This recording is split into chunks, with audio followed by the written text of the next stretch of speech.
G'day everyone. Proud to say Barkarati is brought to you by Radix Nutrition, makers of the most technically comprehensive nutrition products that have ever existed. Unlock your potential with Radix.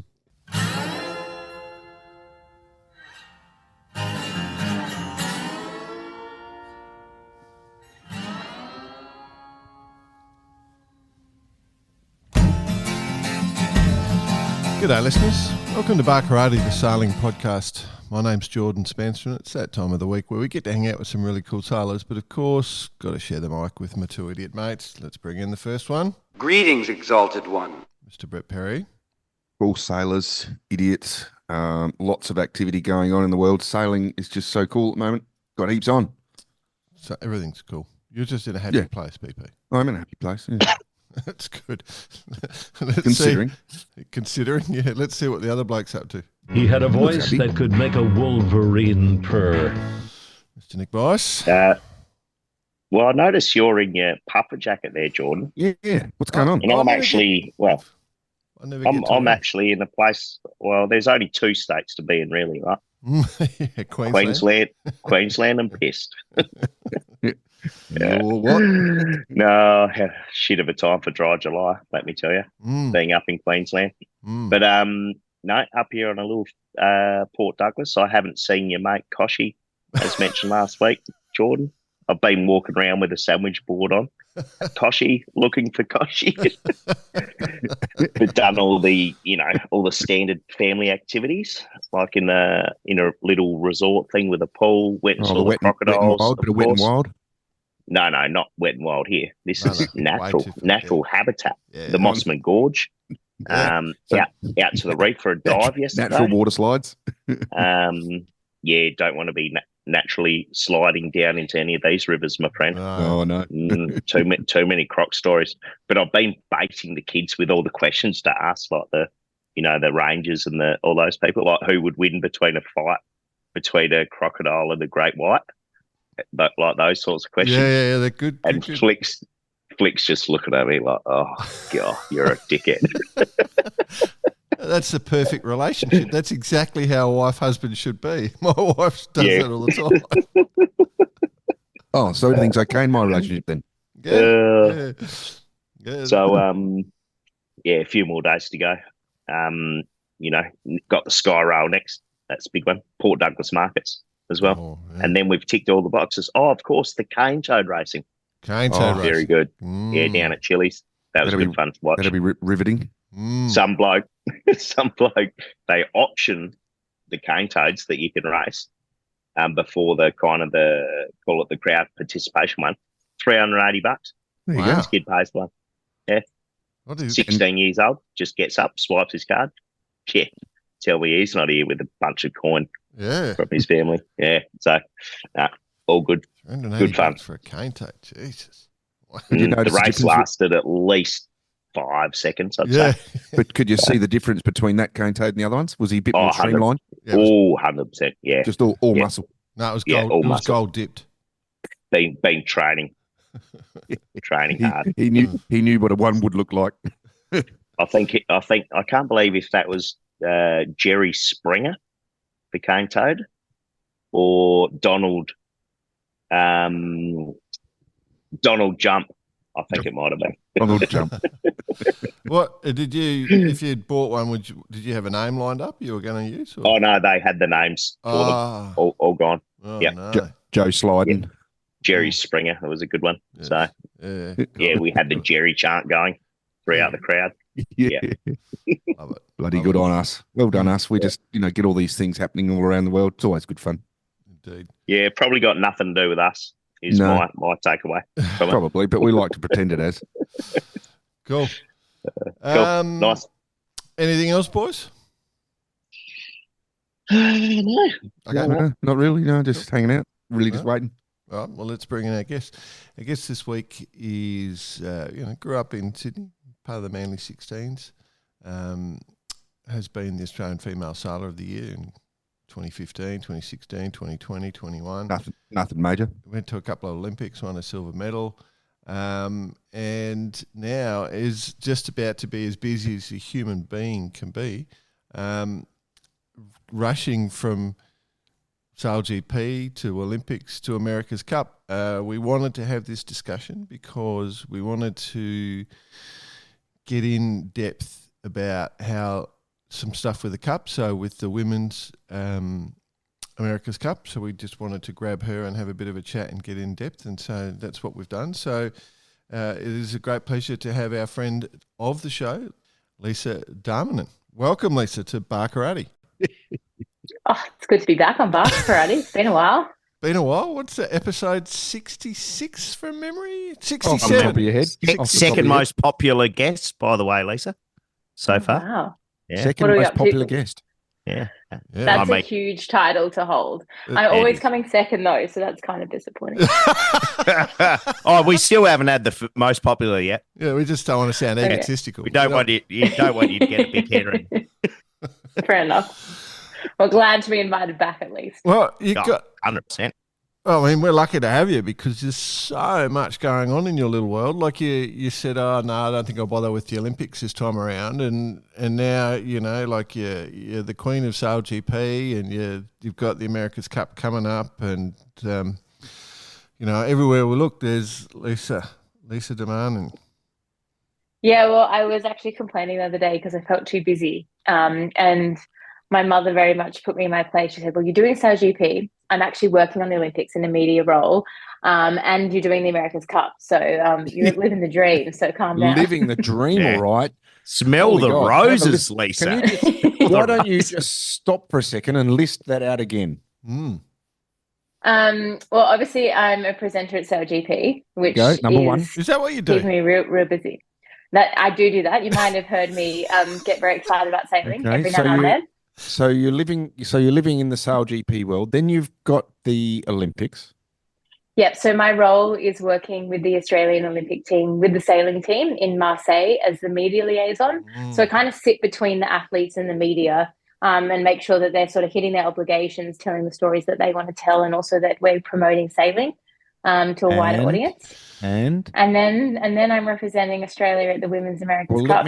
Let me say, I've actually got footage on my phone, which I haven't released yet, which I will release in conjunction with your personal blog, BP. I know this sounds like I'm quite stressed. What have you got? No, do you pull the blinds down at your house? I actually was in the room with you while you were training last week. Oh, that was going on the sim. On the sim, and what I was watching was unbelievably impressive. What I want to try and get across to the listeners now is what is involved in this particular focus, because this is about, okay, you've got the Olympics, you've got all that stuff going on, but it's what we're talking about here is the AC.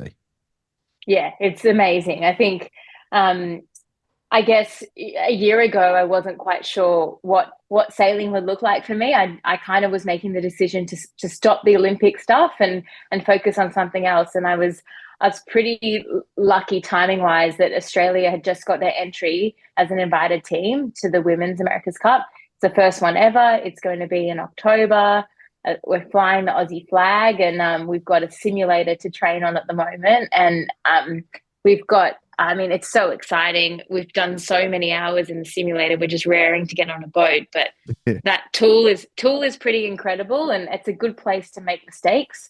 The one thing that I'm just trying to remind myself is you can't do a capsize reset in real life. So we've got to make sure we brush that one off. That's going to be the funny thing. When you do capsize, reset. Where's the reset button? Just reset. I love it. But it's good fun. It's nice.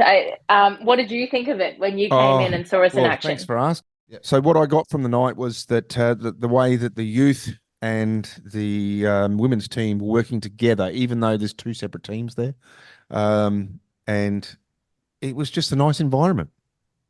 It was fun. It's really, it's cool. I think what I've learned, I've stayed with Jason for a very long time in my life. So what I'm really enjoying is actually sailing with different people from different backgrounds that have learned different things. I think that's what we bring, like as a women's team.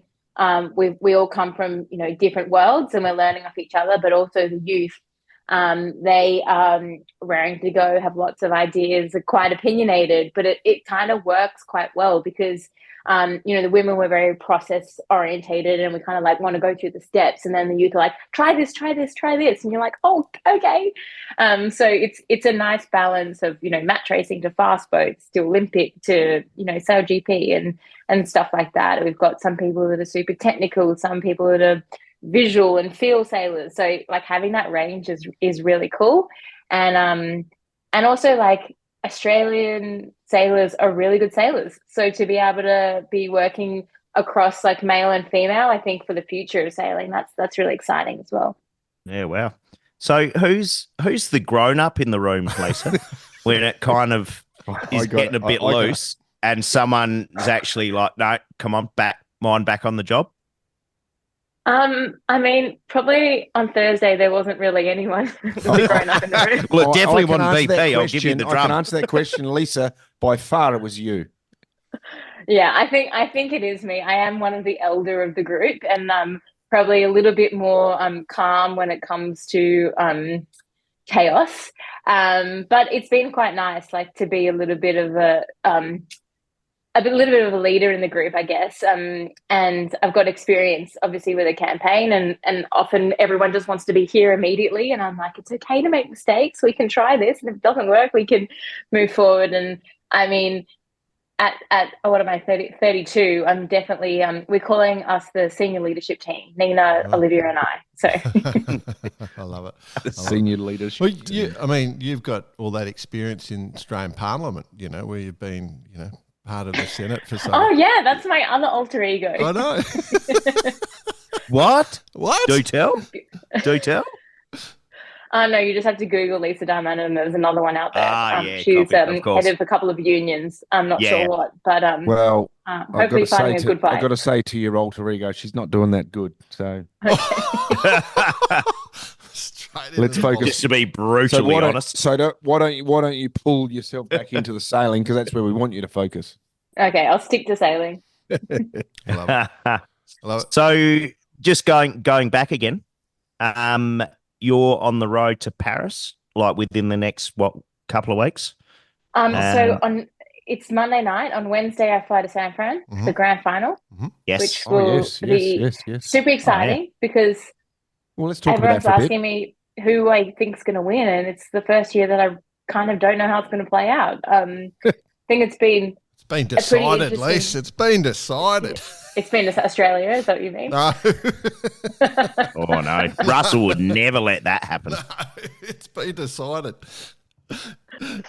No, we can't go down that path, Jordan. You know that. I thought about this the other day. I don't think we should say a word. As if I'm going to step on it. I'm not going to burn Lisa either. So I'm just having a joke. And Russell can take a joke. Can he? Yeah, I mean, I think as a sports fan, it's pretty fun to go there and be like, A, we don't know who's going to be in the final, and B, like I couldn't say who's going to win. Like, and it's really exciting. Although I'm meant to be who's in contention? Very calm. Who's in contention? Well, New Zealand are pretty much locked in. Yeah, New Zealand is looking pretty solid.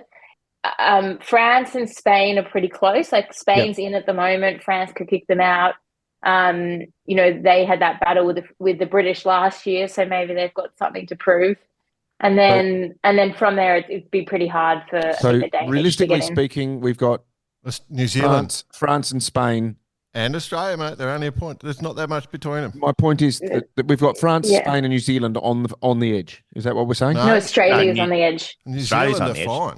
Hey, where have you been, BP? Yeah, you've been watching? Do you not tune into my amazing commentary? The black foils are flying. No, I said New Zealand are fine. I said we've got Spain and France. We'll go back to the tape, BP. I'm too busy. Anyway. Fine. All right, then, hand on the heart then, Lisa. I mean, you've seen them on and off the water. There's obviously clearly high performers of the year would be the Kiwis, but a bit of a dark horse. Have you, or anything different to that? Who do you think someone can really pull one out? The Spanish are really fast. I just don't think San Fran's going to suit them as much as the other venues. So I think I just have this like weird hunch, and I could be wrong. I'm generally wrong in my predictions. But I think France are going to come out and just like have nothing to lose and and just sneak into that final. But I don't think they're going to win it, but I think they might create an upset. But I could be wrong. I just want the drama, to be honest. I'm a fan of disruption. I should get Trump along, actually. That'll cause some disruption. Down there to do an opening speech. Get Trump down there to do a welcome to country. There's zero chance of Trump going to San Francisco of all the places. Yeah, exactly. Sorry. My mistake. I've been really impressed with the way Diego Boaton and his team have been sailing. I've been really impressed with them lately. And Diego pulls off a few smart moves as well. They're just so fast. Yeah. Like on a reach, you're looking at them all, because I normally sit sort of parallel to the reach and you watch them, and I'm just like, this boat is just going so much faster than everyone else.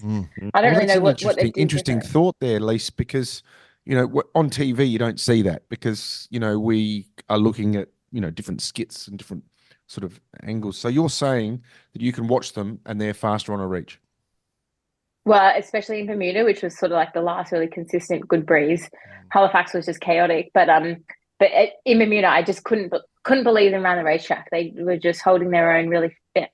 Just speed against the water. I was very impressed. Have you got an idea why?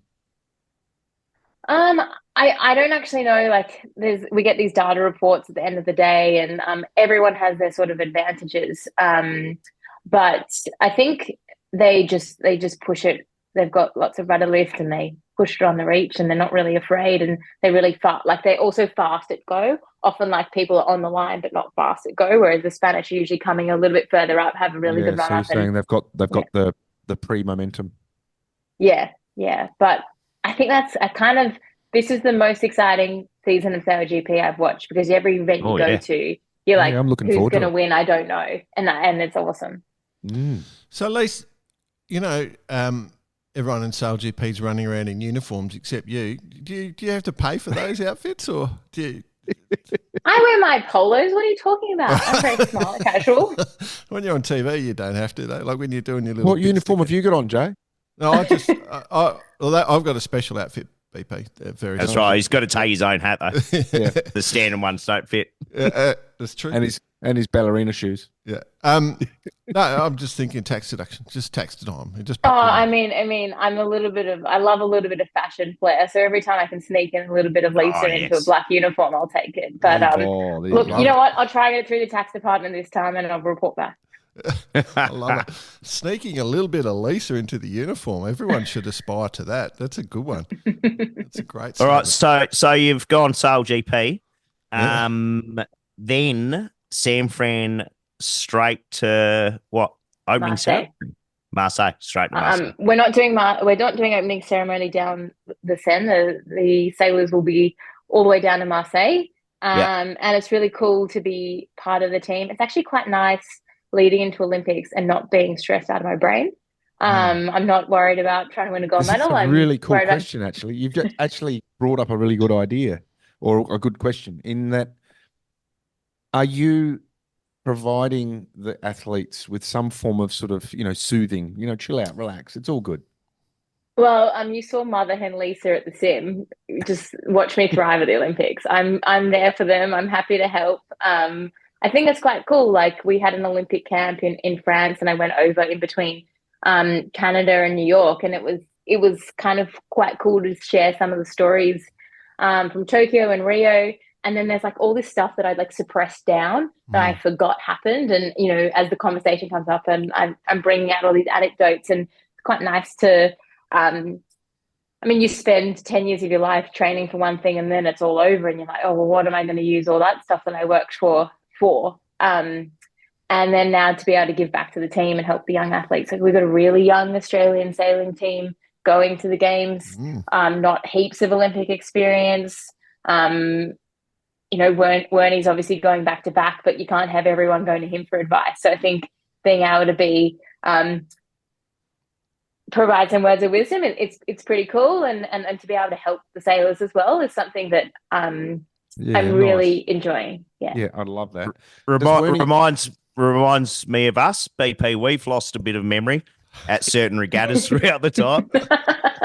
Yeah, but I'm always willing to offer advice. Still can't find it though. But I'm always willing to offer advice, Bicey.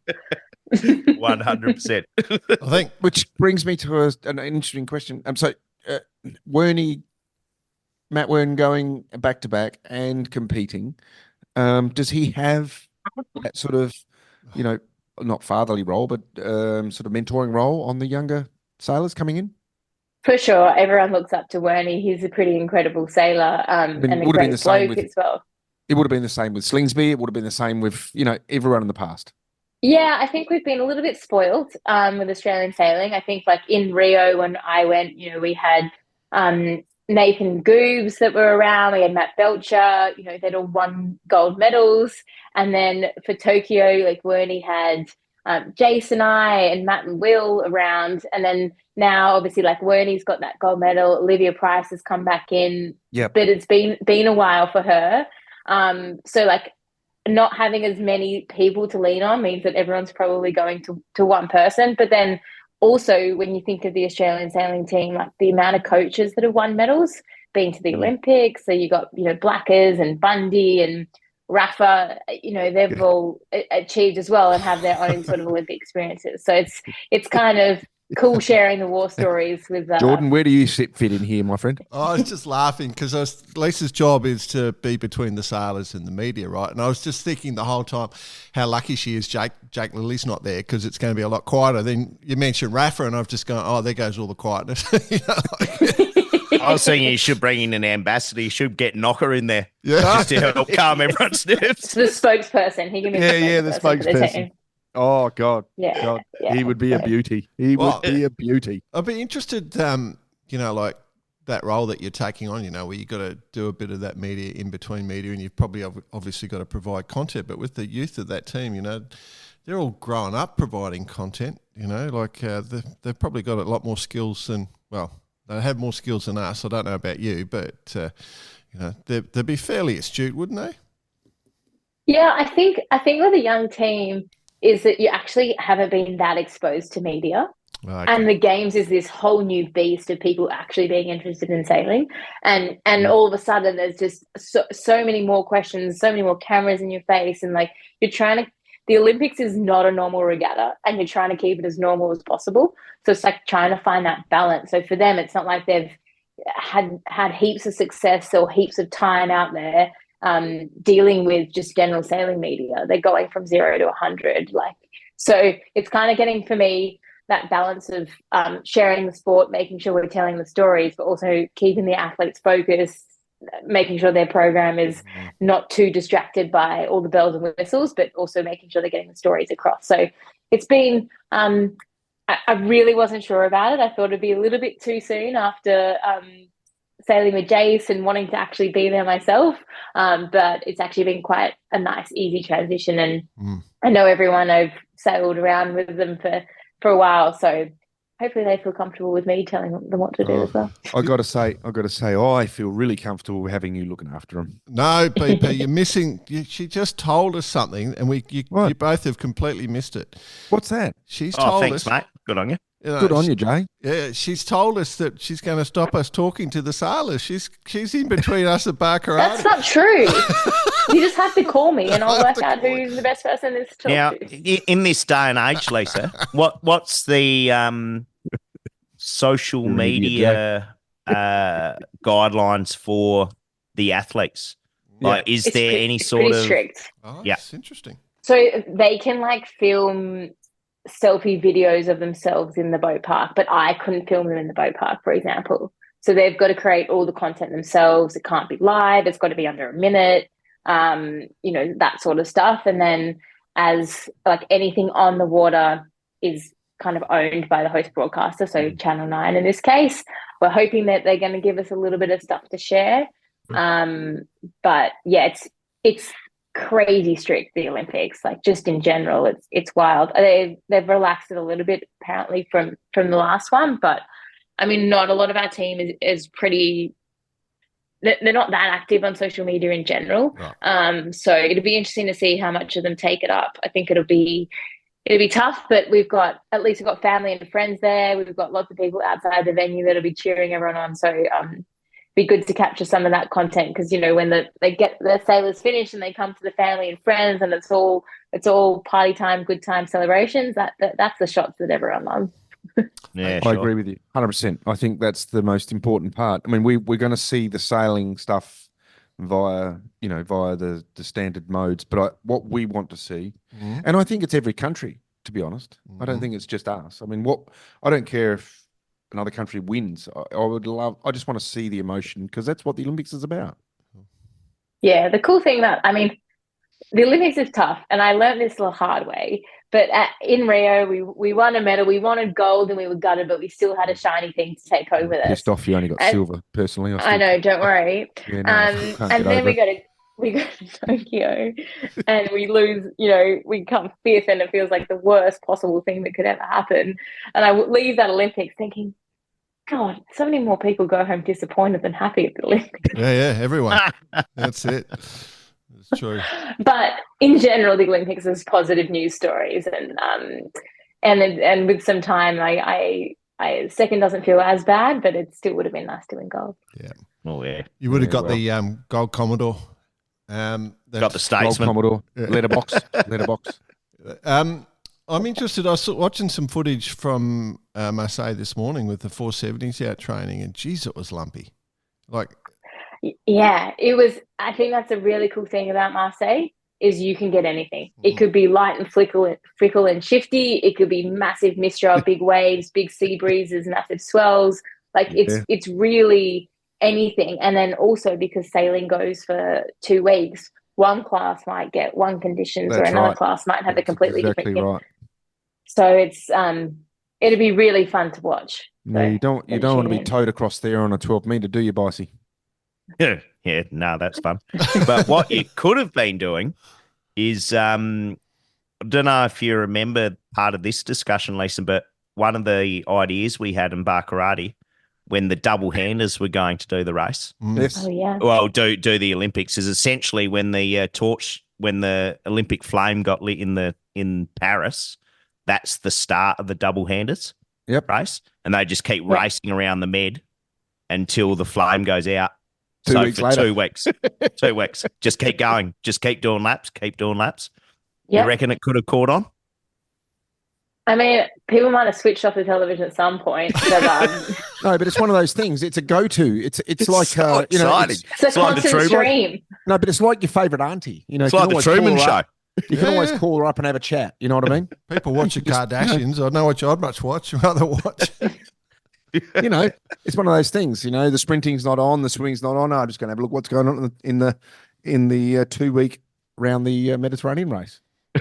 I mean, it's an idea. Can pitch it for 2032. Yeah. Where would you go around? In Brisbane. Right. Up to the coast and back. Yeah. Why not? Perfect. Up the coast, right up to the Whitsundays, cruise around. Yeah. Go up to Jordan's house for some pancakes and ice cream. Come back. Little stop. Perfect. The campaign starts now. Yeah. Oh, that's wonderful. Cool. Any standouts you reckon that we should keep our eye out for? Let's talk about that. Yeah. In the Olympics.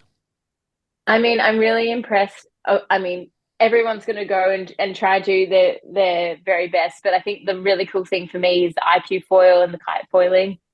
Just new classes for Paris. We've got 2 really cool young sailors in Gray Morris, and the IQ foil is the greatest human to listen to. He's hilarious. He just wants to go out and win. He's got so much confidence, but he's just a really great bloke. So I'm really excited to watch him perform. And then Bree Whitehead in the kite foiling. Like what they do in the kite foiling is absolutely insane. Yeah. And I think she's been doing really well this season, has been developing a lot, and being her first Olympics will be interesting, but she definitely has what it takes to bring home a medal for Australia. So obviously everyone will be tuning in to watch Wernie as well, but they're 2 fun classes to watch, and I think Australia's got a really good shot. The kite falling's almost like skateboarding, isn't it? It's that new breed, the new discipline. Yeah, it's what those young kids are doing these days. I don't know those silly young bloody kids. It won't catch on. Won't catch on, but the 2-week race started to catch on. Sitting there, hey, Lise, you're with me. Lise, do you want a coffee? Yeah, no, I'll wait. I'll have a cup of tea later on. Hey, from the athlete's point of view, is there like an athlete's village for the sailors, or is it kind of fend for yourself a bit? In Marseille, there's like Olympic hotels. So there's two Olympic hotels. So the IOC, I guess, they're coming in and setting the whole thing up. It will be like run by the Olympics essentially. So they'll have definitely a good vibe there. It'll be a bit more of a vibe than we had in Tokyo. Yeah, sure. Well, that can't be that hard, can it? Really? Yeah, the ghost town that was. So you've gone from the George. Olympics. We've won all these gold. It's just been a magnificent turnout for Australia. There's gold statesmen's being given away all over the joint, Holden statesmen's. Perfect. Then America's Cup. Yeah. Yeah, so then I go to Barcelona. I got to pack my bag tomorrow. I'm quite stressed about it. I've got a lot on. But so Barcelona is the next stop on the tour, which will be really cool. I went there a few weeks ago just to check it out. And I like sat on the wall and just got excited all day, just watch the boats go around. And I just thought it was just incredible. I think just to see that many boats out on the water and just these amazing machines, I was just fully fizzing. And then I got to go out actually and watch one of the AC40s close up on a coach boat, and I was just like, "Get me on this boat! I cannot wait for that first fairway." So I'm I'm still sick of sitting in the sim. I want to be scared out of my mind, tearing around at 35 knots. So that's the excitement that I'm building up to over the next sort of 2 months. I got to do the work, and then I can have the fun. I cannot wait for you to do it. I just want to after seeing you last week, talking with the girls and the team, watching the whole group of you working together. It's kind of like, it's strange, guys. It's like they're sitting there and they're going, up one here. He's in a lift. She's going right. There's there's pressure coming. It's this and that. But the real deal, it's gonna be epic.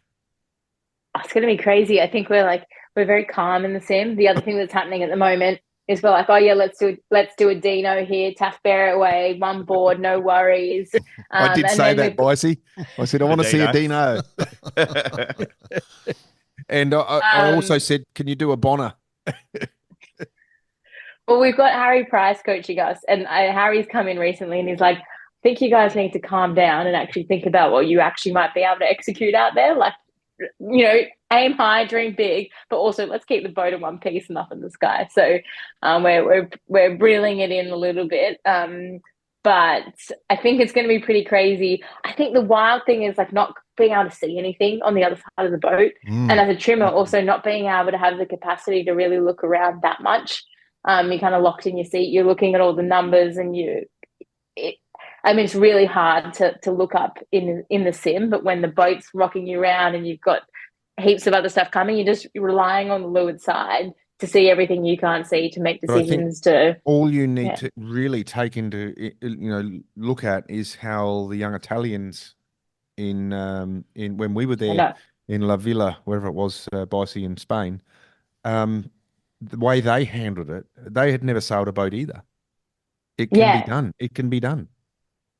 I think that was a good boost of confidence for us. I guess the French as well, they didn't have a lot of time on the AC40 before they hit the water, and they did a pretty good job straight off the bat. So, I mean, it can be done. We've got a good group of sailors. We spent way too long in the simulator. We know how to foil boats. Like, it'll be fine, right? Just chuck in a bit of apparent wind and you're off. I like that. So, how's the schedule? The youth AC's 17th of September or something, and then through the end of September into October. Do you get and the boat allocations, all that sort of thing? How's that all working? So currently, as it stands, we don't get in a boat. We only have 4 days of training on an AC40 before we go into competition. Sailing. Q in. Only need 3. That's exactly. Right. That's absolutely right. Half of that is because we're not attached to a cup team, and half of that is because we don't have much money, so we can't buy days off other teams. We've got our CEO over in Spain negotiating at the moment, but We are looking for donations, and it's pretty easy to donate. All you need is a credit card and our Australian Sports Foundation website. If you go to Australia Sports Foundation and look up Team Australia Challenge, it's a tax-deductible donation. And right now we're buying minutes on the water. So anything from $20 we will take because every minute's going to count. Come on, but Aussie.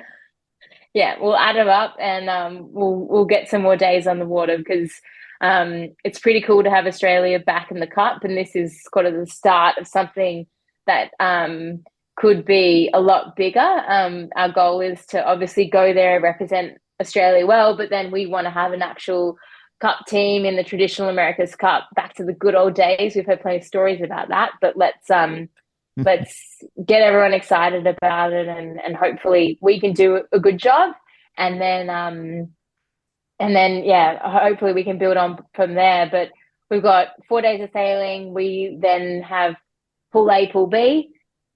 Top 3 of that go to a semi, and then top 2 of that go to a match race final. So that's kind of how the process will work once we get to racing. So what we see at the moment in Barcelona, the Swedes, for example, have they purchased an AC40? Or yeah, they got dollar bills, so they bought their own boat. So they're the only one in our pool that owns a boat. So it's like cup teams are in one pool, and then invited teams are in another. Yeah. So Artemis, obviously legacy from Artemis Racing, they've managed to buy an AC40, and then the Spanish have managed to charter some days off another team. And the rest of us are in negotiations. Okay, so we're all right. Let's break this down. So where does? Sorry, go on, Jay. No, I was just going to say, just so before everyone gets too sympathetic, obviously the Swedish team have taken on Cole Langford in the coaching role, so they're just crashing a lot. Yeah. I mean, have you seen the crashes on Instagram? Breaking stuff, crashing a lot. Sorry, Crash BP. test dummy. No, I was just going to say, and this is not. This is obviously we're not Australia centric here. What we're talking about here is, let's just say we're a new team. I mean, we are a new team. How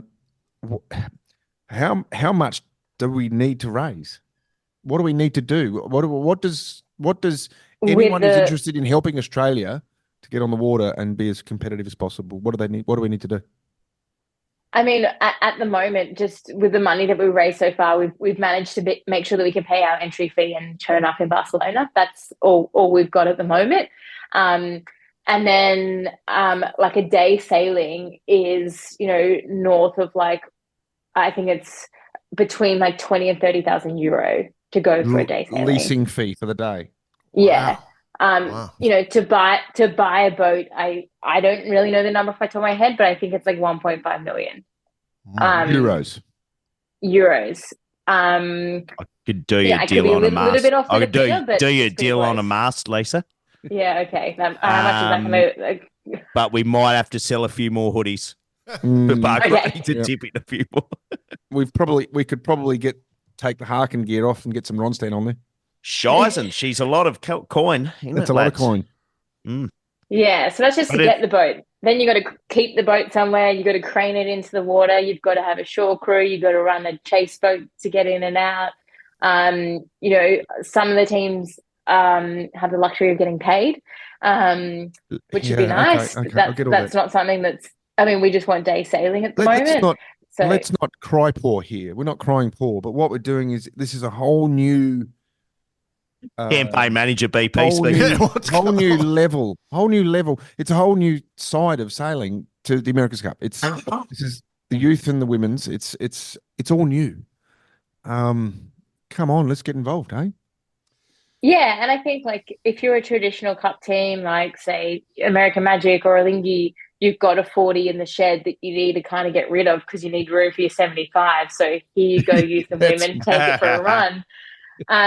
Whereas because Australia, it's awesome that they've allowed 6 invited teams because it opens the door for them to then expand into cup teams in the future, right? That concept is incredible. But it's, I mean, in any sailing, when you talk about America's Cup, money is everything. And we just, it's a pretty tough time in the world right now to go ask for money from companies and people and businesses. So it's been pretty tough, but we've had a lot of great help from people at sailing clubs and the sailing community backing us and giving us donations. So we're looking closer to getting days on the water, which is awesome.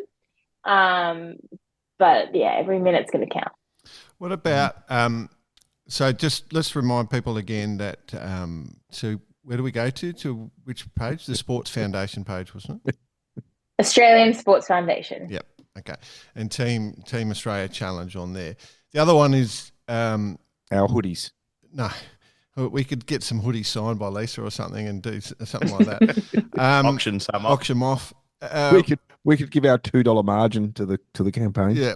With there's also the supporter program as well that people, because there's a heap of people going to turn up. So people can actually get behind and become supporters of the Team Australia Challenge. That's correct, isn't it?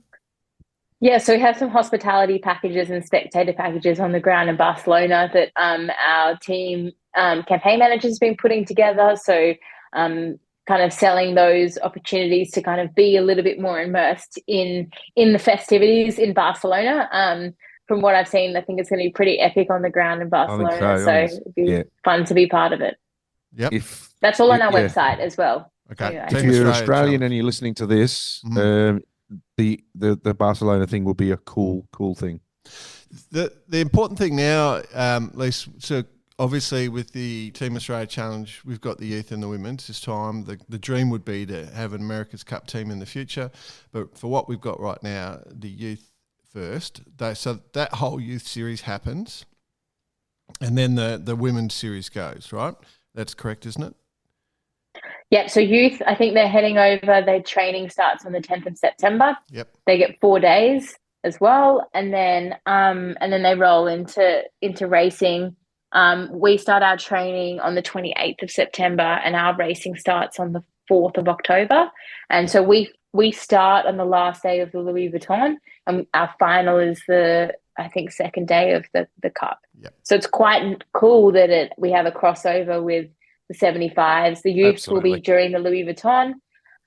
So there'll be so much going on. And I think we're kind of pitching that, you know what, you can watch 2 boats sail around or you can watch 6 AC40 sail around. So what are you going to be turning on? I don't see these as, I don't see a pinnacle here. What I see is just cool individual events. I love it. I'm so excited. Yeah, I think 3 months of fun sailing, I reckon. It's going to be so cool. Yeah. And at the Olympics in front of that. Yeah, but the thing from the perspective of the women's team, so your side of the team, you'll be able to get a debrief from the youth team after they've sailed the whole regatta. So they'll have gone from the sim and had that practice time. And so I guess you've got some sort of program in place to share all that information and discuss all that. Yeah, we're very much one team. Obviously, the youth are first, but we will be there to be able to help them as well. In terms of, there's so much data on these boats and teams have data analysis. I am not a data analysis, but I'm happy to download GoPro footage and tell them where their telltales are flying wrong and tell them what to do there. But then we've got some really smart people in our team that'll be getting all that data and making sure that, one of the guys said tonight, you get off the water, you've got 12 hours until you've got to be on the water again. How are we going to use that 12 hours? And if you're not sailing, if you're a reserve sailor or you're on the women's or youth team, you can be helping out to make sure we're learning as fast as possible. So we've got a few ideas. We use data analysis in the simulator, so we just got to work out how we get that data off the boat and have those proper debriefs. But everyone, it's a really nice team environment. I think it's like everyone wants to help each other. Everyone wants to make this a super success. So we'll be there cheering them on and trying to steal as much information as possible too. Lisa, do you want our support via email, or how do you want us to put in our provide input? your feedback. Obviously, You've got my email now. We're a big part of this. Anything you see, mate. Anything you see, send it my way. I'm not going to say no. You're going to take over the super coach role in a minute, BP. But hey, Lisa, I've been a little bit critical in the past of the actual trophy itself that's been put up for the Women's America's Cup. The Pooge Women's America's Cup. The Pooge. What's your thoughts? I got asked to comment on it, and my response before I even put a comment on it was like, "What is it meant to be?" Because I couldn't quite visual. I didn't have the same visual reception as they did. I mean, it's different. We'll go with that. That's so diplomatic of you, It's added Lisa. a bit of zing, a bit of fashion. I into still the want world it. I of still yachting. want the trophy. Exactly. Like, I want to be hanging on to that. We all want it. We all want to hold it up above our heads, but you can't do anything with it. Jordan's been critical of the Volvo trophy in its time because it's got all these slots in it, so you can't even fill it up with any sort of refreshment. Yeah, But at least this one you'd fit a couple of bottles in for sure. You would. And to be fair, they said that it is meant to symbolize the wind filling in sails. So that's the conceptual I behind it. don't get that at all. I have no idea where that's coming that's from. Pretty good ice bucket though, I reckon. Yeah. Great ice bucket for some champagne when you win. Absolutely. The true skill of an artist is to come up with the blurb about whatever it is you make. That's the true skill. Yes. Maybe I should show the photo to my wife here, and she'll come up with a review. Lisa, do you know who you're going to go up against first? Is the draw out? So we're Pool B, so we're invited teams. So we've got Sweden, Netherlands, Germany. Don't you race a Go team and switch. Don't you race a team from the other pool? Each.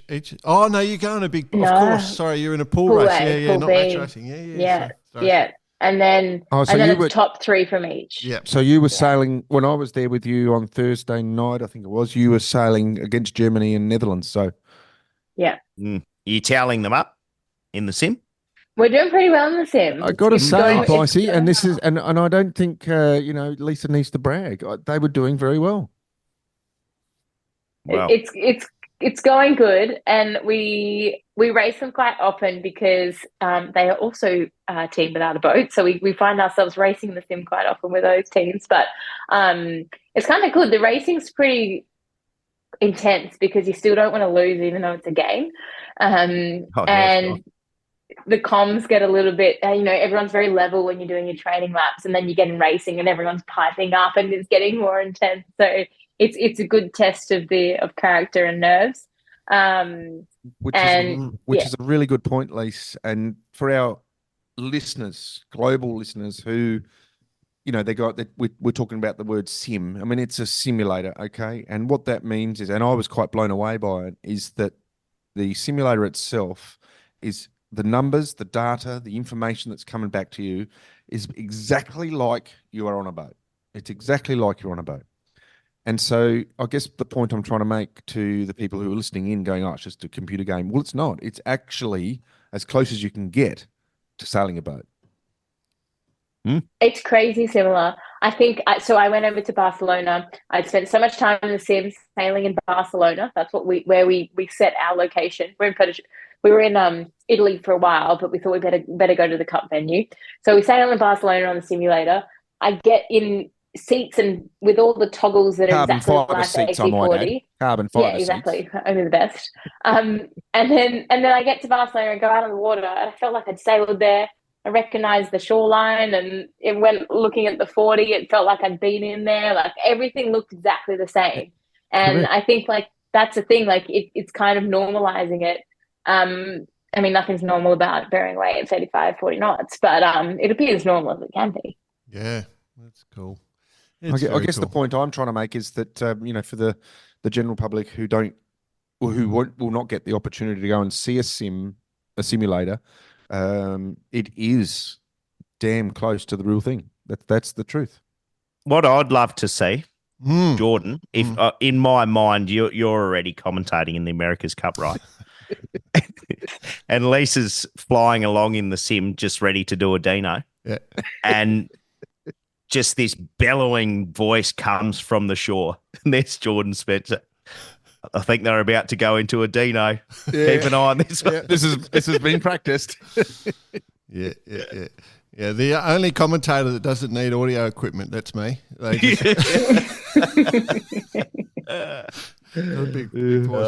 Lisa, what things you mentioned before not being able to see to the other side? So that's a concern. I figure in the simulator you've got a big screen up between both sides of the boat. We have a curtain. Yep. The curtain. Yep. Which the curtain comes across. Yep. Nice coaching there. Love it. Yep. What other concerns, like when you actually get onto the water, is there anything that you're thinking, I I'm worried about this, or like things that you have concerns about? I think the calibration of the heel will be quite interesting. Like we rely on a lot of the heel number on the screen to kind of tell you how much heel you've got. But just trying to calibrate that in real life. So obviously, like how fast does the traveler move? If you ease it that much, how much does the heel kick? And using the jib track or something on the boat and the horizon and kind of doing that loop. Because I still think even though you're on a boat, you lose a little bit of perception. Like even on the knacker when you're foiling, you think you got windward heel and you're leeward heel. So trying to kind of get that loop sorted so that you can use your eyes a little bit more. I think that's going to be quite a challenge, just getting that kind of loop of traveler movement, heel number, and that speed. As a trimmer, that's probably my biggest concern. And then I think the comms units, like we use the comms units in the sim quite a lot as well, but that's a really different way of sailing.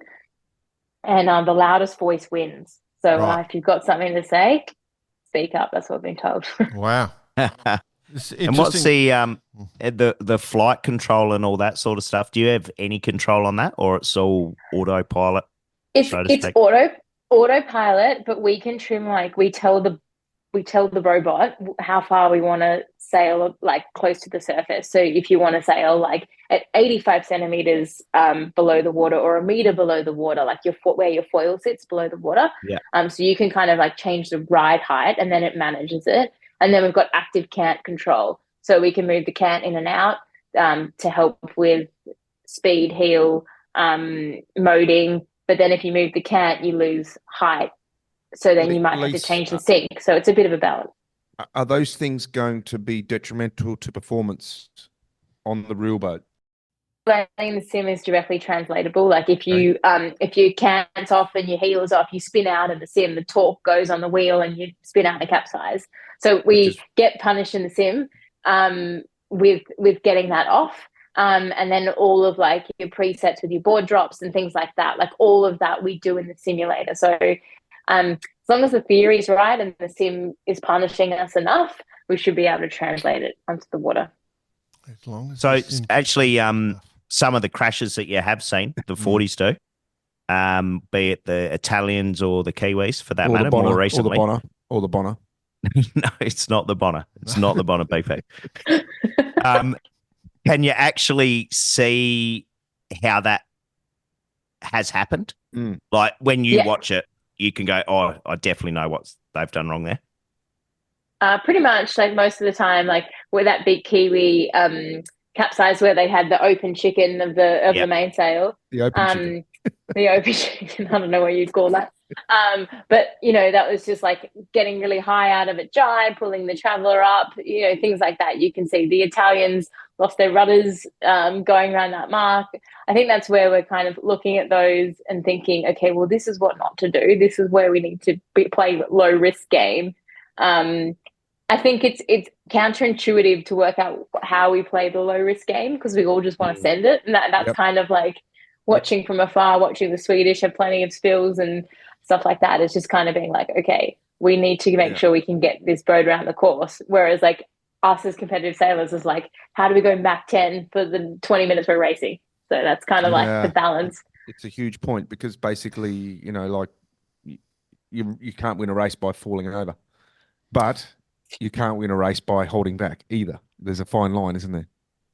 Yeah, and I think that's the thing with foiling boats is like there kind of isn't really the safe zone a lot of the time, but one thing with the 40 being able to drop the board and sail around 2 boards down, it is generally a safe mode. Like you saw in Jeddah, they do the roundups, they drop the board, get round the mark and pull the board back up. That's like a really safe rounding. But, if it's 10 knots and it's the foiling, not foiling, like it's full push. Like you've got to make sure you're keeping the speed up and pushing. So the sim is providing us those data inputs to a degree, but there's that whole like foiling, not foiling is my most feared conditions on a foiling boat because if you get it wrong, it is the most painful, demoralizing thing that you see. And we've seen it. And Bicey, you and I have seen it firsthand as well, haven't we? We were commentating on that while we were sitting on the beach watching. No, I couldn't see. It was raining too much. So I think that was over. No, the day before, boys, was quite nice there, sitting on the beach watching what was going on. Well, what you said, Lisa, is spot on. Like that transition between non-falling, falling is a critical one. And I think, while being a super coach wanker thing here, that I think the most critical element is, and I'm certain you guys are onto it, is accelerating. I think that's going to be the big decision maker at this venue, is the boat that accelerates the best, because it's a tight course and, big fleet. So you're going to be in situations where you've got to accelerate. So I reckon the team that's got that down pat is the one, or maintain speed, I guess, is another way of saying it. Speaking of which, the courses, Lisa, is that preset from what we've seen previously with the AC40s, or it's going to be something different? From what I understand, it's really similar to what we saw in Jeddah. We're going to have boundary racing, same sort of style, same sort of length course as well. So, I mean, I actually really like the boundary racing. We've been doing it in the simulator as well. And I think it adds a kind of a fun element. But, if you're starting and you hit that boundary first and everyone's trying to tack and making sure that you've got a clean tack out, that first tack out is more critical than ever with the boundaries, with the foiling. We think it's going to get really congested. But, I mean, if you don't get off the start, your race is essentially over. And I think that's where that pre-start will be really good to practice. That's lots of boat handling, lots of maneuvers, lots of slow tacks, fast tacks, having to reach across the box. Like that whole 2 minutes before the race is actually really difficult from a boat handling perspective. So as long as we get off the line in like a good enough state, our team will be fine. We just got to make sure. I mean, any team will be fine, but we just got to. I mean, like any racing, if you get off the start nice and in front, your life's easy. So we're going to have to try to do that. With you're racing the sim, you're in your street clothes, right? So when you get over there, like you're going to have to kit up. Like, is it full? Are you using the high impact sort of vests and all that sort of stuff? And are you providing your own helmets and goggles? And are we going to see some good colour scheme here going? Like, have you guys worked on that? Well, we were in the simulator tonight trying on helmets and discussing colour scheme. I can tell you that green and gold has been thrown around for us, which would be good. Funnily enough. Australian gold. How about that? You might be able to grab a few from the equestrians at the Olympics. A few spares. Well, they might. I don't know. And then we've got the ski goggles. Well, I was going to say the last year's Winters Olympics. You could probably get some bobsled stuff. Perfect, guys. You just got full of ideas tonight. We need you on the campaign trail with us for sure. Get the lycra. Get some lycra going on. Yeah. Hey, stop it there, PP. We've got impact vests, spare air, goggles. It's the full shebang. We did talk about actually wearing our impact vests in the simulator because it does kind of cramp your style a little bit. You've got to be able to bend down and see the numbers, and you can't. It'll be different. But I think there'll be enough different things when we're actually sailing that we're probably not going to notice that we're wearing an impact vest. I think there'll be plenty of other distractions than what we're wearing. I just want to see cool. That's all. No, I want to see. All right. Well, I might have to send you the design brief before we sign it off. Mate, you have to. Do we get a bar karate sticker? Is that we'll do we can discuss? Oh, could we? But I'll put a bar karate sticker on my helmet. On the back of the helmet? Oh, God. Yeah. You know what I want though, Lise? For you, I want to know what the nickname. Like, can we get your nickname across the back? Have you got a nickname we could use? Like a racing name. Oh. So I don't know what is wrong with me, but no, I've never got a nickname. You and me both. Well, all right, listeners. No, certain people don't get nicknames, Lisa. I'm with you. I know exactly what you're talking about. I don't know what. You're right, J-Dog. Unless you give it to yourself. You're right, J-Dog. You're right, the J. You're right, the J. Giving it to yourself doesn't and count. Bicey and BP, none of us get nicknames. No. I used to share a house with a bloke who every time we went out, he'd have a new nickname. Like and he never actually introduced himself by his real name. He just always introduced himself as a nickname. What was some of his nicknames? Someone else. Jay? Henry, Batman. There was a few, but they're the two main ones. That'll be all right. Back to the serious stuff. Yeah. The safety side. Have you Where's the brief on that? Have you done any training yet, or there's a whole bunch of training you need to do in Barcelona? So we haven't done any official training yet, but it's all kind of in the pipeline.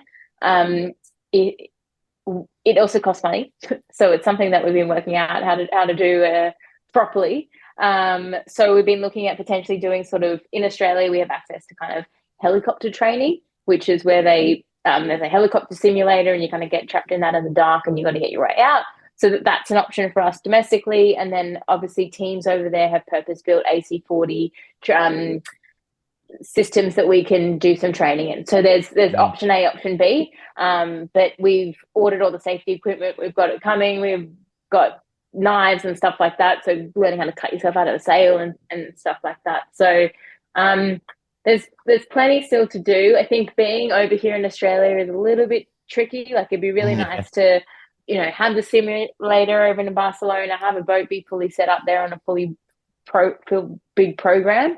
But I don't know, as Aussies, sometimes it's kind of fun being the underdog and being like it's us against the world. So that's kind of we're making do and we're figuring it out. But I think we'll be ready. We'll be ready come race day. Don't worry. Yeah, sure. No doubt in that at all. There's no question. And what I saw from the team the other night is that that the focus and the team working together. I mean, that's what it's about.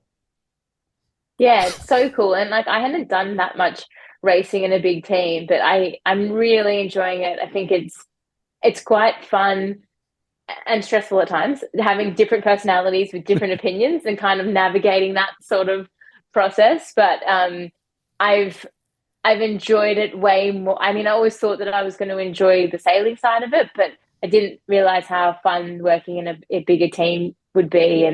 And we just got such a good group. And I mean, racing with some of, like, not only the female sailors and the youth sailors that I get to train and race with, but looking at the other teams that are coming, like, that will be racing against, like, the caliber of the women sailors that will be on that start line is unreal. And I think, like, for me as a female sailor that's been successful in the Olympic world, have lots of friends that have collected their gold medals and silver medals. Just the dream come true. And we're all coming back to race against each other in, like, the most high-tech boats that all the guys that were our peers at the games are racing on. It's like, for me, it's just a massive moment in sailing and in women's sailing. And I'm so lucky that I get to be a part of it. Very cool. We'll come up with a nickname for you. Yeah. then my dream will be made. While you've been pouring your heart out, Lisa. That's it. Yeah. Pouring your heart out. All Jordan's thinking about is a nickname. Yeah, Senator. I think we should just call you Senator. Senator. Because you've got that sort of mature, the senior member of the team. You've got the wisdom, the senator, and that, then that senator might give you a bit of Australian government funds. How do you like that, Lise? How are you going with that? I mean, I can see it sticking, maybe. It's a big name, though, isn't it? It's not like, it's a lot of responsibility. Yeah, but it's a long name. It's not like Lisa or Damo or Damo or Senator. It has presence. I love it. It's even better than the Statesman too, a senator. Yeah. It is. Yeah, because it's got 6 speeds. It's got 6 speed. It's not your standard 5-speed automatic. Lisa, it's been so much fun. You're so busy. And you're just so happy and shiny when we talk to you, like, it's so much fun hanging out any chance we get. So we are totally 100% behind you. Obviously we can't be biased. We care for about every nation, but go Aussie. So yeah, if the listeners want to jump on board and go Aussie, you can see how friendly they are, and they're people really giving it a go. So let's be friendly back to them if you'd like. Let's get them some time on the water. Here. Yeah. Thanks, guys. Yeah, thanks for joining us, Lisa, and best of luck. I won't see you in San Fran. We won't be able to go our little adventures. I know. We had our dinners in San Francisco before, once it was all wrapped up. I actually got this jumper in San Fran. We went shopping and I got this jumper in San Fran. Oh, that's the David really Jones jumper. Yeah, exactly. Jordan really actually needed to go have dinner with you so all the blokes wouldn't keep hitting on him. Yeah, Dak is a bit of a decoy. Well, he's a good-looking man now, Jordan. Oh, no.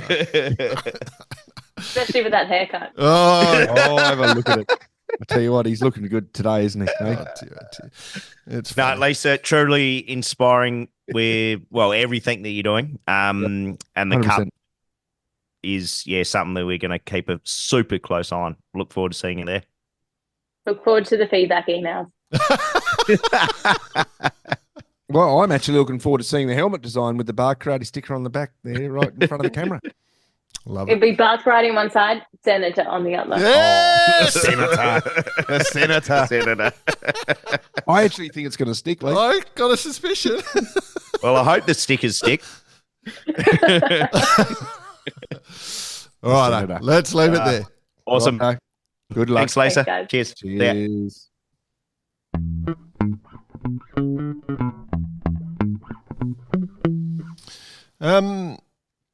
Enjoyed that chat as I normally do. Lisa and I have become pretty good mates over the years, and it's good to hang out with her. It's impressive what she's done, and she does it with such a smile all the time. She's just got this positivity about her, and I think that that's why she's having so much success. It's impressive to see. As we record, boys, obviously we'll touch on this a bit more, but literally as we're tying this interview up, she will be in San Fran, and race one should be just about starting. So Day one is kicking off. But no, you're right, Jordan. What a pro. Does it with flair, does it with smile. It's the perfect combination. I tell you, and having spent an evening at the training centre with the sim and watching them go about their duties, you notice that she's we come up with the name the Senator. We did have a little chat about that, didn't we? The Senator, yeah, that's and right. Yeah. I tell you, it fits. I think it's going to sit. It's going to stick. Oh. We're going to get some t-shirts, mate. Because she just had this aura around her, and the girls that are there, they're relatively young.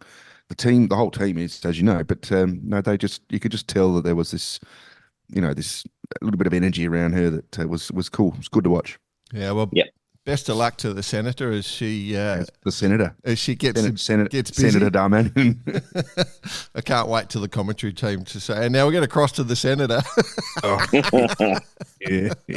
But like you say, Jordan, she literally probably be crossing to an hour at our time of recording, ready for day one of the SailGP, which we'll talk about. But looks as though it's going to be a bit fruity. Hell of a final. Yes. Let's rip into that in a minute. But before we do that, we'll talk about a couple of little events that are coming up. There's an important one to mention is Cork Week, which is the 15th to 19th of July at the Royal Cork Yacht Club in Ireland. It's definitely on the bucket list. Yes. Well, obviously the Royal Cork Yacht Club in Ireland is the oldest yacht club in the world. It is also chock-a-block full Didn't you broadcast live from the Royal Cork Yacht Club? We did, yeah. In the library when we at the 505s? Yes, that's correct. Stuart McNay interview, that's the one we did. It is chock-a-block full of some of the best people. Absolutely loved hanging out at that yacht club and the people there and the Irish. You got a photo on the bar? Yeah. If you lift the lid off the toilet in the second cubicle stall, you'll see Jordan's face. Anyway, if you ever get a chance, go to that one. They do have a rule in this event that anyone whose financial well-being was directly affected by race results and whose presence on a boat significantly improved the performance of the boat was not eligible to race. Oh, what does that mean? It's just like that. They want to make sure that everyone, they don't want it to be all the pros coming in pros. burning, your standard. Turning into another Etchel class. Yep. So that's been part of $3,000 the program for a long time. And they reckon that's one of the reasons it's such a successful event. So there's all sorts of different classes racing, and it's huge. Like it gets really big and busy, and it's a great place to hang out, as said. So, yeah, good luck to everyone competing in that event. The other one that's on, and no one seems to be mentioning too much, is the Youth Worlds in Lake Garda. That's go from today, or 13 to 20 July, so that's on this week. Male windsurfer, male kiteboarding, male dinghy, male mixed skiff, male mixed two-person dinghy, and female windsurfer, kiteboarding, female dinghy. Multi-hull is mixed, and then the female skiff and two-person dinghy. First race starts on Monday in Euro time, and do you think we don't see it much, just based on the decision of Australia and New Sailing, our policy? Personally, seeing it, but the rest of the world might be seeing it more. I don't know. Like, it's not really, like, the website's not very, it's not really getting that much publicity. I think it's a little bit forgotten for this year because it's so close to the Olympics, perhaps. Yeah, that's fair. It's a world sailing event. It's a big event going to Lake Garda. So the youngsters heading off to that are going to have a fantastic time. You can't go to Garda and sail and have a bad time. I mean, you mightn't get the result you want, but geez, it's a good place to go for a yacht. So it's one place I haven't been. Is that right? No. Oh, there's a couple of bucket lists here for you. Yeah, there is a couple. We've got Cork Creek. Keep We've going. got Lake Garda. This is like the BP bucket what's list. Next? The BP bucket list. That could be another segment. We're working on segments at the moment behind the scenes, by the way. Hey, just on a serious note, Hurricane Beryl, as we know, swept through the Caribbean. And yes, we're going to jump onto Radix here. Radix have supplied Hurricane Beryl, what do you call them? People who have been survivors or devastated by it, a bunch of food, and it's on its way. So just another example of how this type of food can be used. So it's on its way to help out the people who are battling away over there. Bravo, Radix. Eh? Yeah. Bravo, Radix. Oh, bravo, Radix. Yeah. No, it's fantastic. It's nutrition for everybody. Everybody. That is quite good to see. Quite a few pallets, I might add. It's not a small one. It's kind of knowing Mike as we do. It is something that he talked about one of the days I was with him, about how it can be used for that type of thing, because it's so nutritious that it can really help. So world food issues, Radix is in there. Cool. All right. Well, if you do want to grab some Radix yourself, just go to the website Radix Nutrition and use Bar Karate, one word, as your discount code, and get a discount on us, and enjoy the Radix, because it's just it just seems logical to have some sitting in the pantry. They basically how I run the program. I've got some sitting in the pantry, and I love me whey protein in the morning with a bit of yogurt and some chia seeds. I'm away. Wow. And that helps you weigh in. Yeah, that's it. That does keeps me well and truly waiting. All right, boys. Yeah, good one. It's a big week. The time has come. I feel as though we've been putting this off for a few weeks now. Now the time has come for a serious debate. Yeah. Okay. So the Jack Lloyd listener of the week is obviously Jack Lloyd, very important. And hasn't it caused an uproar? Has it? So our friends at Vycobi are giving the Hamilton all-weather jacket away. Which we don't have one yet. It's $300 of value. So instead of our normal $200 voucher that we provide for the winner of the month, and we've only got a contract on this for a year. So if you want to win something, we've only got till September, I think. So we'll have to renegotiate terms next year. Obviously, we're in pretty tight. But if you want to win something, you better send in some fun stuff. But we've got a name for the second winner. We've got to come up with a second winner. Is it Jody? Is it going to be Jody Shields? He set the bar. He created this second jacket. we do have plenty to offer for this week. Do you want me to go through those, or have we already? Yeah, go through them. Okay. Well, we could do a quick, little update on who we had and who we've got on the list. Who's on the list? So, all right, I'll try and remember. The big list. It's a big list you got there. It is a big list. It's like a scroll. You've undone a scroll. Yeah, that's it. And you've opened it up, and it's like the town crier. Hear ye, hear ye. Well, we did get a lot of Land Rover stuff. I don't know why that keeps coming up, boss. Can you think of any reason? Well, they're human beings, and just people just know that this is the way life should be going. But quick mention to was it Sam? Yeah, Sam Craig. Yeah, sent some info in about the Land Rover. Yeah. Basically, fitting it out a Land Rover with the electric motor. Yep. So how are you going to have the oil leak? Well, it's just going to have an oil leak. It'll just be like a normal fire. You might just have to carry around.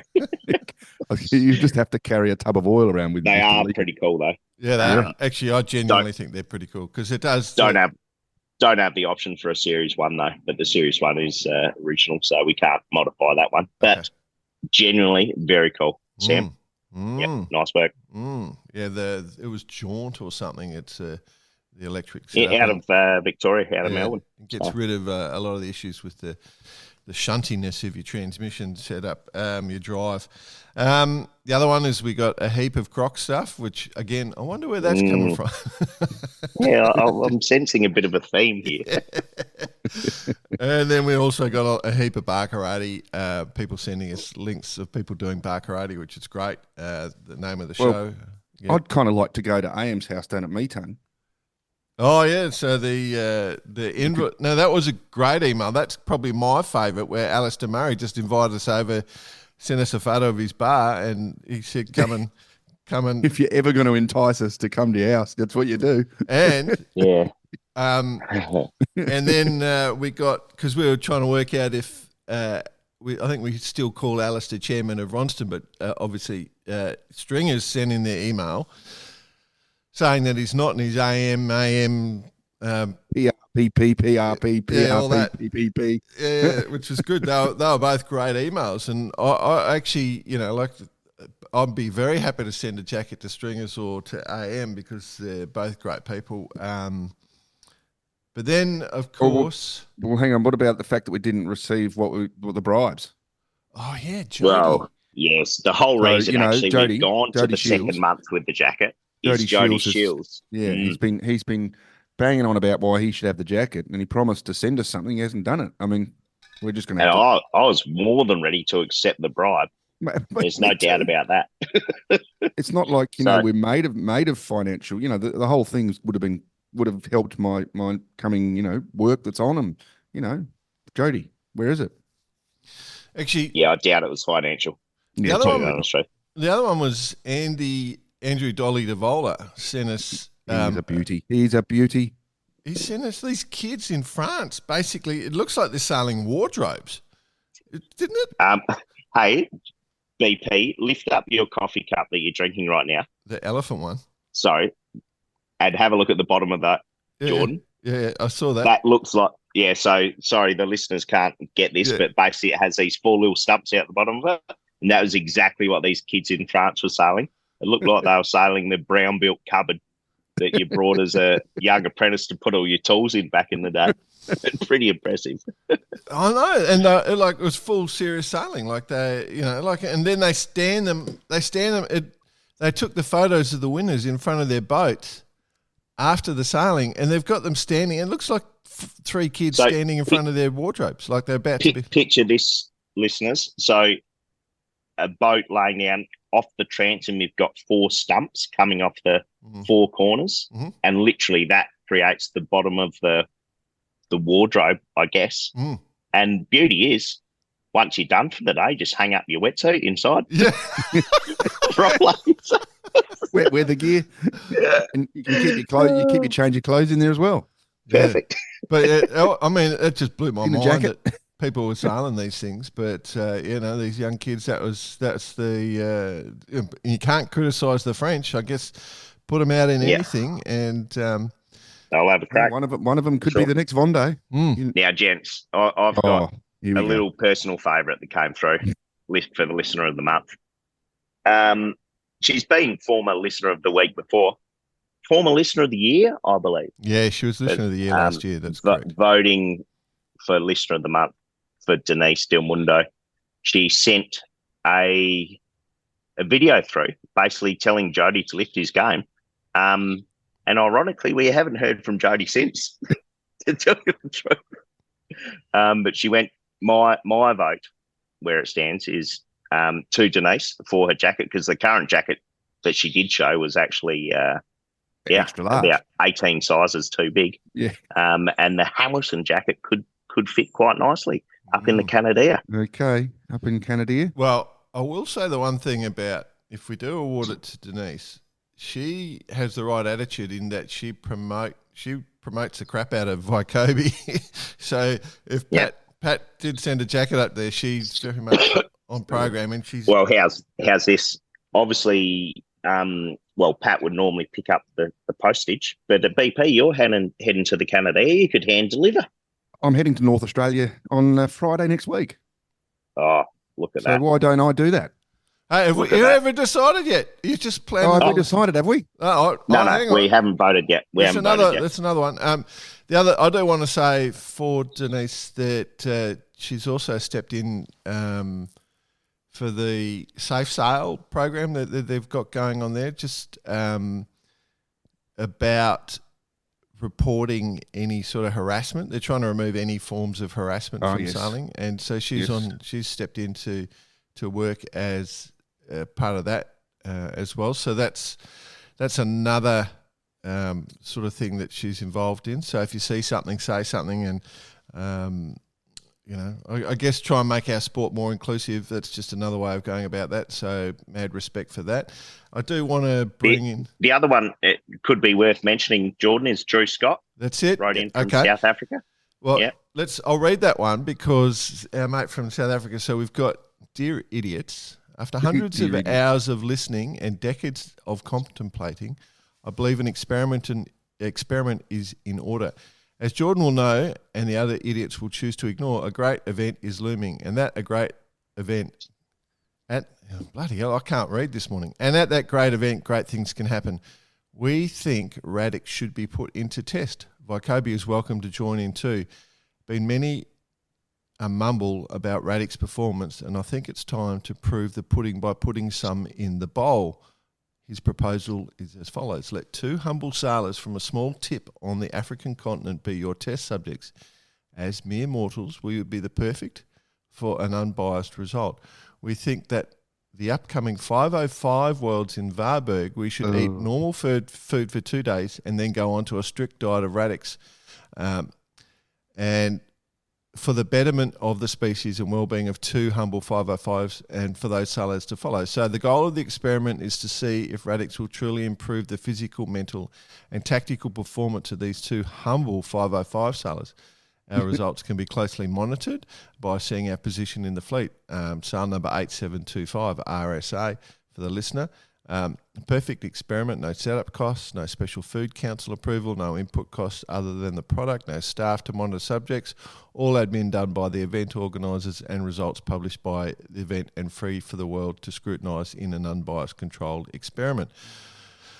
Not to feel left out, Vycobi is welcome to join in any capacity its wisdom feels appropriate. I think this guy's just trying to get some free shit. 100% trying to get some freebies. On another topic. He's talking to the right people. I'll have a chat to my wife and I might try and do it because it sounds worth it. I think I've worked out the mystical powers of the Crocs. Apparently there's 13 holes they have in them that taps into the mystical power of 13. Who would have thought? Keep up the great work and great treat to listen to you guys ramble on. I salute you 3 idiots. Drew Scott, Plattenberg Bay, South Africa. In the position, he has a 505, a Land Rover Defender, a Laser, a Sprog, a Unicorn, a Hobie and other toys. Oh, dear. I mean, apart from the Unicorn, we're basically brothers. It's a good email. It is a great email. He throws a lot of points, and it's smart. He's trying to scam a bit of free stuff. I get it. Yeah. I mean, we're all trying to scam free shit, right? But this is the ultimate scam. All right. What else? Is there any others? That's it, Sam Cray. Yeah. All right. It's time. Jody, you got to lift your game, mate. Yeah, I think that's So it. Jody You're not misses. in contention this month. Jody misses out. Jody misses out. All right. Now, What'd you do with your glasses then? What'd you do with your glasses then?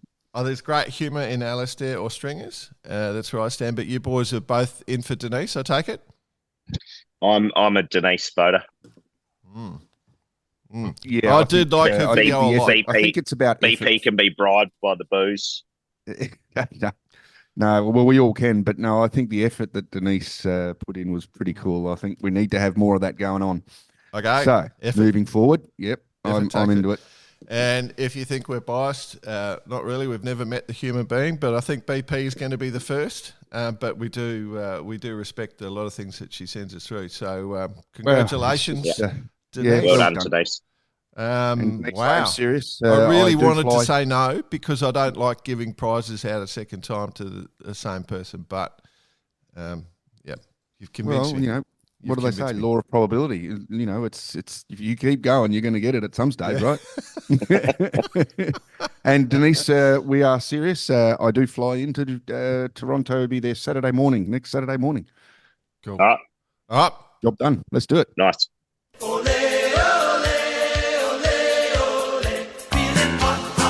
It's hot time with Bice. Up in North Queensland. I'm not doing the strip down in the reception. Go on, mate. I can see people moving behind you, mate. Exactly. Cool. We'll save the SailGP to last, boys. But I've actually just got it on one of my monitors in the background. Has it started? It's happening. All right. It started with T-minus 5 minutes to the start as we record. Beauty. Yeah, good. All right, the Aegean 600, boys. First of all, just shout out to the family of we had the loss of life throughout the race. That sounded don't know awful. the exact details. Sounded quite horrific. So to all the crew members, everyone who actually competed, saw quite a few notes from different people on various boats, and it kind of gives you a bit of a hollow feeling, I'm sure. So stay strong, everyone there. Yeah. So the crew members of Heaven, we had, two did go overboard, and unfortunately one collected the rudder on the way through, and the damage was just too much. But the boat Heaven lost one person, and it sounded like a pretty fruity race. Yeah, some of the stories are pretty full on. Very fruitful. Which is interesting because the RGN is obviously a relatively new race in our calendar, but one that is getting more and more interest. It's definitely on our radar for next year. So, but in saying that, on the bucket list, BP. On the bucket list. There you go. There's another. We are going to do a segment on the bucket list. Strike that one down, George. Just need to get the fourth leg to come up with a bloody, come up with a saying. Well, on the back of Drew Scott's email, I think I'm going to just say this out there. If any really rich person would like to fly us around the world for a year while we do all these bucket list things and do live stuff, we're happy to sponsor or publicise your company. But I think preferably on a gunboat. Yeah, probably no a gunboat. 80, gunboat 80 if you don't mind. No less. Even that that little video I put up yesterday from the Merlin Rockets at Salcombe, where they, that little cool squirt with the three boats. I'm just trying to remember. Yep. Actually, there was a little email attached to that. I think I forgot the. The guy said it's a great spectator sport. Yeah. Hey, keep going. Are we doing hot time here, or I think we are. Oh, sorry. No, that's fun. I'll carry on. Yeah, go for it, boy. So multi-hulls Argo took it out. Mono hulls Lucky first race back after popping the new pipe in. They where did they get that from, boss? Well, a very reputable spa builder, of course. With great service. But missed out on the record, which Leopard holds, missed out on the record by 2 and a bit hours. Now, this is kind of the funny bit. So the IRC was taken out by Black Pearl, the Boat Team 56. and I saw a bit of banter. Well, which I thought was a bit of banter. Was there was a post by Bower Becking, yes, I saw this. representing North Sales. Yes, They go off the start line on the boat, Bowers on full main. Everyone's got 2 or 3 reefs. Yep. There was a comment from Justin Ferris. Yes. Like, because there's all these comments about, oh, how'd you go? Did you win? Was it worth a risk? Blah, blah, blah. And then there's a comment by Justin Ferris saying, oh, Black Pearl current leader, and they did it all with delivery sales. And I thought this was a North Sales, Doyle Sales, little bit of banter in the background between Bower and Justin. But Black Pearl actually did do it in delivery sales because their container didn't arrive in time, and they had to sail the whole race with their delivery kit. And they won. What do I say? Wow. Wow. Yes. So, well, the photo's a cracking itself. photo of them off the start line. You can sort of see that there's a bit of commitment there by them. So it was good. Yeah. But no, well done, Black Pearl. I mean, that's quite the effort. Delivery sales and all. So, the Gen 601, you keep an eye on. I think that it'll just gain popularity when you look at the race course. You can definitely see why. What is it about 600-mile races? I think we've discussed it no. before. Yeah, no, it's the perfect theory that the worst time to be at sea is, 1 day from land if you're leaving and returning, or 1.5 or 2 days for that matter. So you just cannot get into a rhythm at all, and it's an absolute disaster. But at the end of it, you forget all about that. Yeah. So, yeah. You haven't got far to go, really, don't you? Yeah. It's like when I was only thinking far about enough. I was only thinking about to be a full offshore, but I was only thinking about it this morning. I was only thinking about it this morning, actually, like how the trans. We just watched the New York Vendée, and it got to 600 miles to go, and you go, holy Christ, like the 600 miles to go. You think it's so close, but it's yeah. You start the race, you got 6 Hobarts to go. Yeah. And 600 miles. Oh, I've only got a Hobart to go. Only got a Hobart. Break it down into Hobarts. Yeah. Other stuff that's happened this week, the Mark IV Trophy, Jordan. Oh, yeah. You would have been all over that. Yeah. So basically the 18-foot skiff European Championships, and the Black Knight team won that. Heinrich Baron and Tom and Andy Martin, they led from day one and had a great result. So then Yandu, the Aussies on Yandu with Woody winning, and Fang and Louis break, and then Finport Finance into third place with Keegan York, Phil Marshall and Augusto Williams. Another, sailing on Lake Garda, fantastic, as we said. So plenty of people over there. We also mentioned previously that it was bigger, more entries than the JJs. So it is a big event and big in Europe. A lot of fun for the 18s and the Black Knight guys who come over and sort of, pretty consistently been coming to Sydney, having the wins. So that's exciting for them. I'm very happy for them. Not that I've ever met them. It's good to see the class doing this, but I think it's going to be a growth area for sure. Yeah. So moving on, boys. Before we do talk about SailGP, they put out the People's Choice Awards this week. Yes, People's Choice. Yeah, a bit of waste of time if you ask me. Tell you the honest truth. Yeah, I agree. Completely agree. Yeah, just a bit of a novelty. Yeah. That, a bit of Seppo bullshit that they're trying to bring into the game. Well, just trying to gets their click numbers up. We should have a People's Choice Awards about us three. Who likes any of us? We'd all lose. Well, yeah, that'll go a long way, won't it? Not only is only three of us to choose from. All right, SailGP, boys. Yeah, SailGP. It's spicy, as the Americans put it, out there. The conditions, there's going to be plenty there on the 18-metre wings. Is that right? Right terminology there, Jordan? Yep. Plenty of breeze. Which is the small wing, just for everyone. Yeah. So, yeah. All on $2 million on the table. Plenty of banter about the Spanish going to make it into the final. So, but this is a complete different racetrack. The fact that they're going to have small wings and there's going to be plenty of breeze, because it's fair to say it hasn't been the breeziest season. No. And the Aussies do handle their boat really well in the on the smaller gear. So for the logic for the sailors out there, obviously, our sport is a fight between power and drag, and the smaller foils and smaller wings is the lower drag, therefore the higher speed. So we should see some pretty full bore speeds. Maybe there's a new record going to come, because remember, I think next season we go to new foils where they can go even faster. But did I see a bit of banter aimed back at us during the week from Sammy Newton? Yes. Sammy Newton, SailGP Aussies took a little swipe at the Barcaradians. Yep, didn't like the fact way, that we didn't have them as favourites. Yeah, because we didn't predict them for the win, and I think the comment was, "I'm not happy with your statement." yeah. And as he says that, he just sails past. I think he's sticking the bird up at us. No.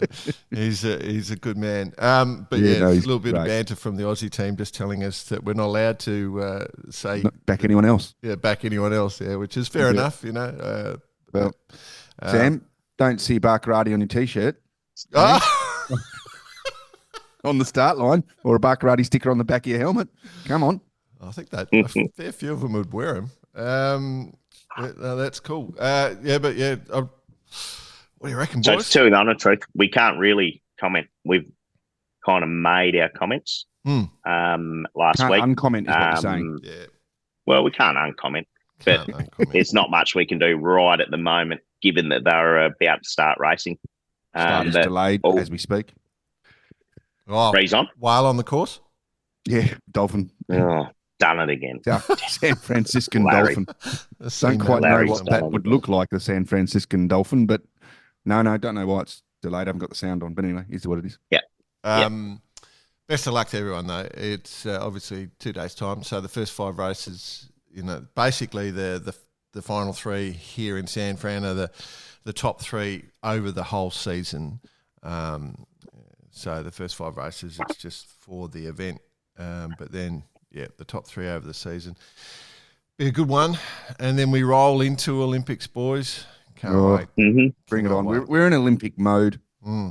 We'll probably end up with a couple more Olympians before the event starts, the way it's going. Yeah. And then we'll do...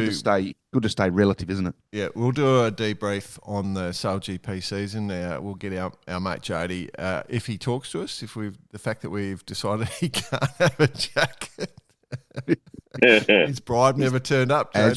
As we said, keep trying, law of probability. Yeah, I love it. Just the other one, Bosch, is that it for you, my friend? Yeah. I just mentioned that obviously we're in the season where in Australia, winter, and everyone starts sailing from the south to the north. So what happens on the east coast is you get the southerlies, like we're right in it right now. So next weekend is the Queensland States for the Fin Champs, and what they do is, it's traditionally southwesterlies, which is an offshore breeze. So they go sailing in the morning and then have the long lunches each afternoon.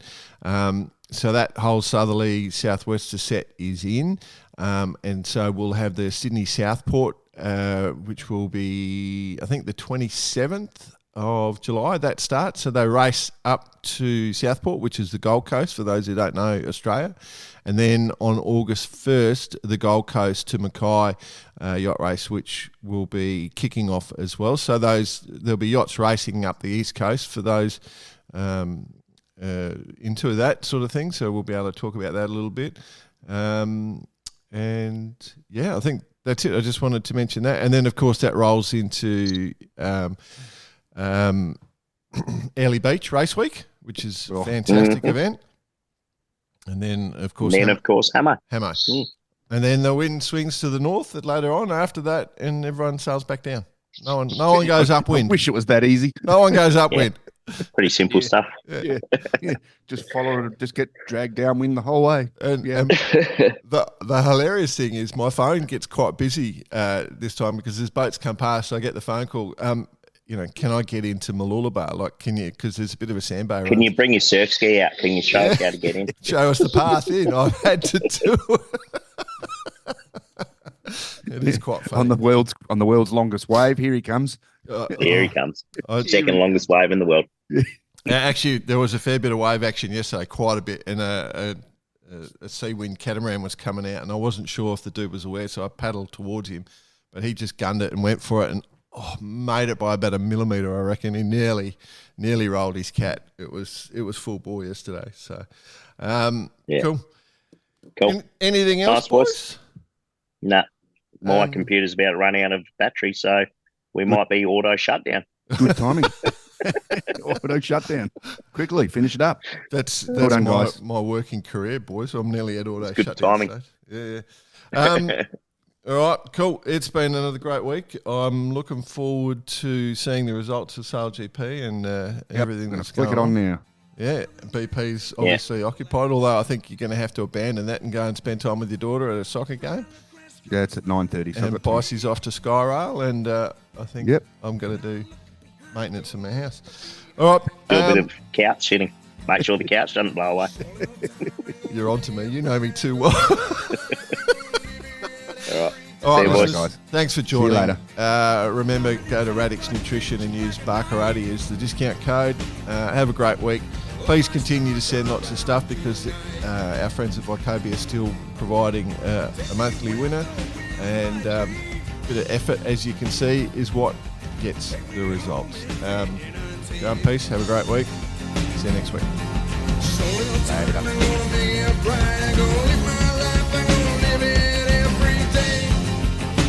I tell you, Jackie bought a guitar.